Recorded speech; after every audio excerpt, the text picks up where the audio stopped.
सभी को मेरा नमस्कार। स्वागत है मेरे YouTube channel sir Anil Jangid में।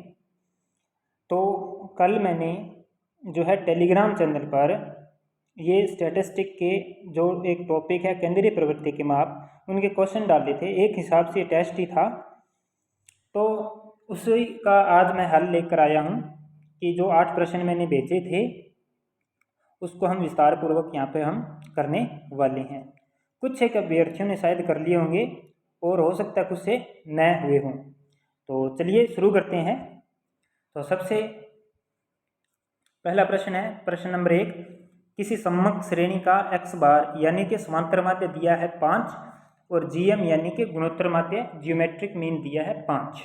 समांतर माध्य भी 5 दे रखा है और गुणोत्तर माध्य भी 5 दे रखा है, और इसने पूछा है hm यानी कि हरात्मक माध्य इसने पूछा है। तो सबसे पहले तो मैं आपको बता दूं gm बराबर क्या होता है। ये सब मैंने क्लासेस जब आपको करवाई थी तो एक एक चीज़ को मैंने आपको करवाया हुआ है। तो gm बराबर होता है √x बार इंटू hm। अब यहाँ पर देखिए कौन कौन सी वैल्यू हमें दी गई है। सबसे पहले आपने यही देखना है कि आपको क्या दिया गया है।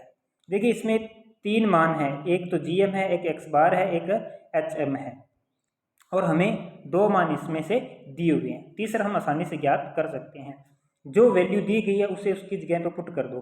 जैसे gm हमें 5 दिया है, इसे यहाँ लिख दो, और x बार भी 5 दिया है, इसे इसके यहाँ रख दो। अब हमें hm तो ज्ञात करना है, आसानी से ज्ञात कर लेंगे। अब यहाँ पर हमें करना क्या होगा, सबसे पहले अंडर जो लगा हुआ इसे हटाएंगे। इसे जब हटाएंगे तो ये स्क्वायर में बदल जाएगा।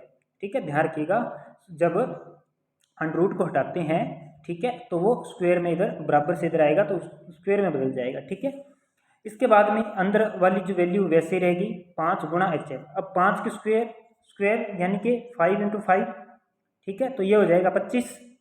25 बराबर 5 गुणा hm।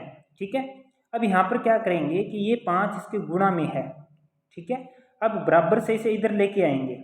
जब ये गुणा में है बराबर से इधर लेकर आएंगे तो ये आ जाएगा भाग में।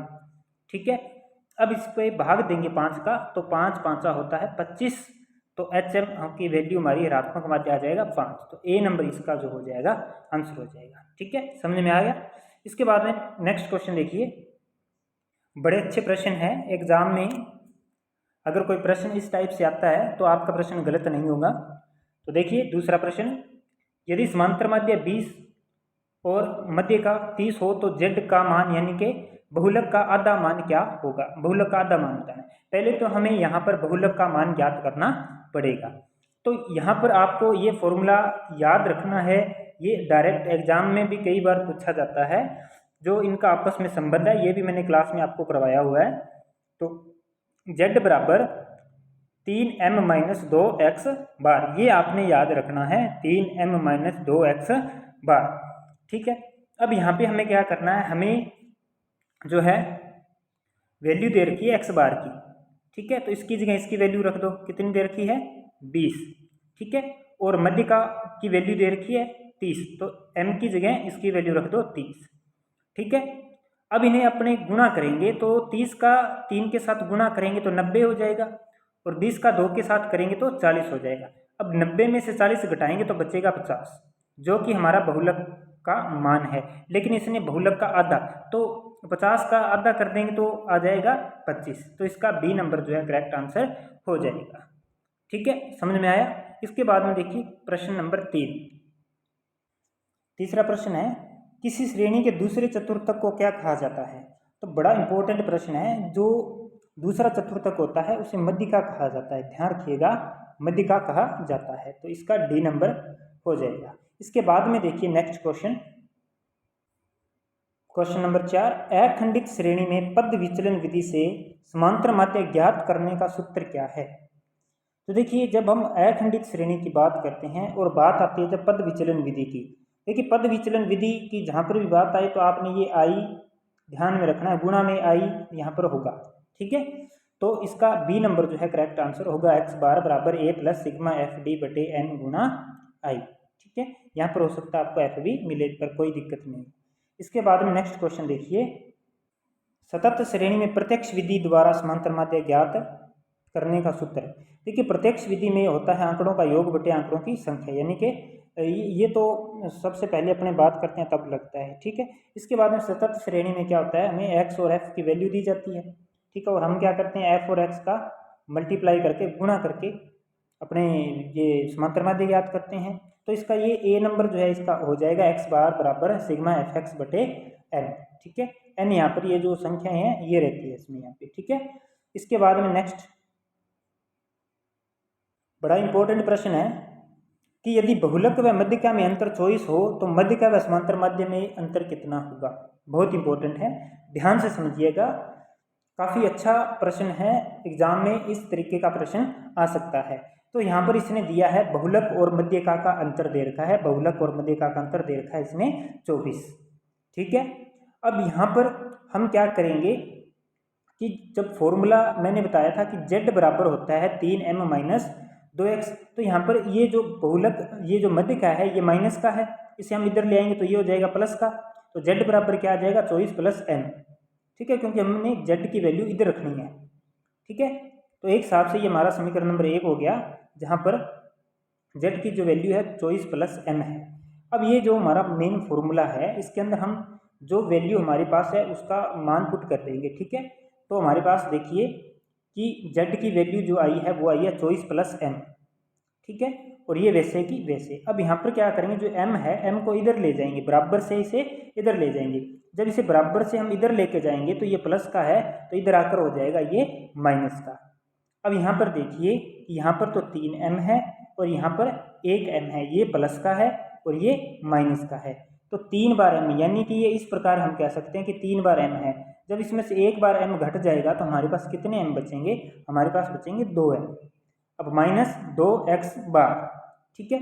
अब यहाँ पर क्या होगा कि यहाँ पर हमारा आया है 24 बराबर 2m माइनस 2x बार।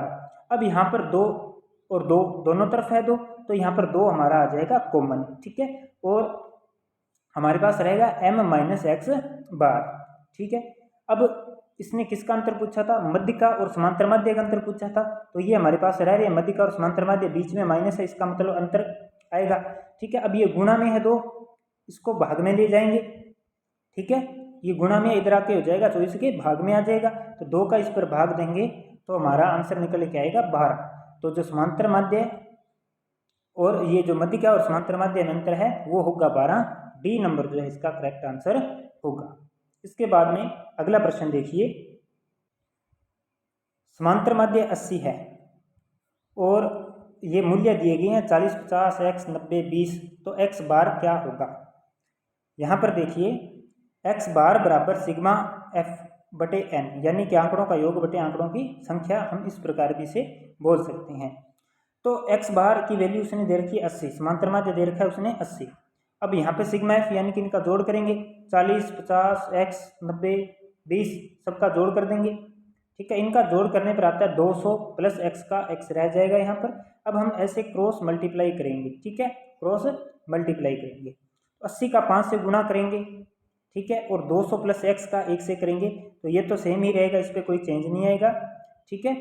अब क्या करेंगे हम 200 प्लस x बराबर 400 आ जाएगा, ठीक है, क्योंकि 80 के साथ 5 का गुणा हुआ तो 400 आ गया। अब ये x आपका यहीं रहेगा, ये प्लस का है तो इसको इधर भेजेंगे तो ये हो जाएगा माइनस का, ठीक है। तो 400 में से 200 माइनस करेंगे तो अपने पास आएंगे 200, ठीक है, तो इसका आंसर आएगा 200, ठीक है। तो आज की क्लास का अंतिम प्रश्न देखिए माध्यों के औसत संबंध पर आधारित बहुलक का सूत्र है। मैंने आपको बताया ही था अभी कि ये सूत्र जो है आप याद कर लीजिए इसे अच्छे से, क्योंकि इसके आधार पर कई प्रश्नों को हल करना होता है, हो सकता है डायरेक्ट सूत्र भी पूछ ले। तो ये होता है 3m माइनस 2x बार, ठीक है, ये ध्यान रखिएगा, तो ए नंबर इसका करेक्ट आंसर हो जाएगा। तो आज की क्लास में इतना ही, इसी प्रकार इसके कुछ और प्रश्न करेंगे आगे की क्लासों में हम। और चैनल को सब्सक्राइब नहीं किया तो चैनल को सब्सक्राइब कर लीजिए और बेल आइकन को प्रेस कर लीजिए। टेलीग्राम चैनल को ज्वाइन नहीं किया है तो टेलीग्राम चैनल को ज्वाइन कर लीजिए, क्योंकि वहाँ पर अभी आपके क्विजेज वगैरह स्टार्ट कर दी गई हैं और ये जो प्रश्न वगैरह मैं आपको दे रहा हूँ इन सभी की आपको PDF भी वहाँ पे भेज दी जाएगी। तो टेलीग्राम चैनल को ज्वाइन जरूर कीजिएगा। मिलते हैं अगले क्लास में, धन्यवाद।